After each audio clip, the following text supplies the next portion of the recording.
네, 이 내용은 임찬종 기자와 더 살펴보도록 하겠습니다. 지금 대통령 탄핵 심판 사건 선고가 지연되면서 헌재가 한덕수 총리 탄핵 심판 사건부터 먼저 선고하는 거 아니야 이런 이야기도 나오고 있던데 임 기자 생각에는 헌재가 지금 어떤 고민을 하고 있는 걸로 보입니까? 네, 결론부터 말씀드리자면 한덕수 총리 사건에 대한 결정을 먼저 선고하면 윤석열 대통령 사건에서 가장 논란이 되는 쟁점에 대한 판단이 사전 노출될 수 있기 때문에 선고를 미루고 있을 가능성이 있습니다. 쉽게 말해서 한 총리 사건을 선고하면 윤 대통령 사건 결론이 상당 부분 예고되는 셈이 될 수 있어서 한 총리 사건을 먼저 선고하지 않고 있다는 관측이 가능한 겁니다. 한 총리 사건을 선고를 하면 윤 대통령 사건 결론이 상당 부분 예고가 되는 셈이다. 이건 어떤 의미인 겁니까?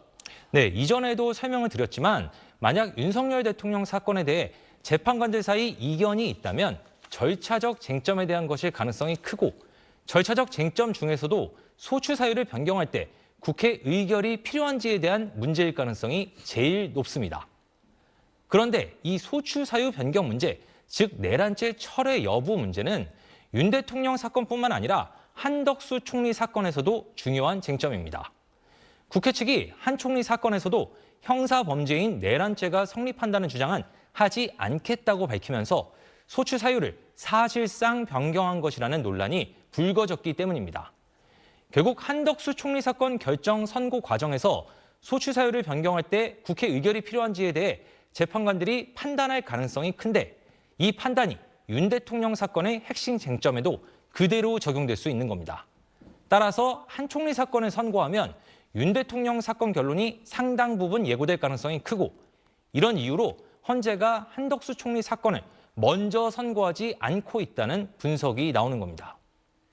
그리고 또 만약 헌재의 결정으로 한덕수 총리가 대통령 권한대행 자리에 복귀를 하면 이 최상목 대행이 임명했던 이 헌재 재판관 2명, 이 사람들의 자격이 문제가 될 수 있다 이런 주장도 있잖아요. 혹시 이것 때문에 헌재가 미루고 있는 가능성도 있는 겁니까?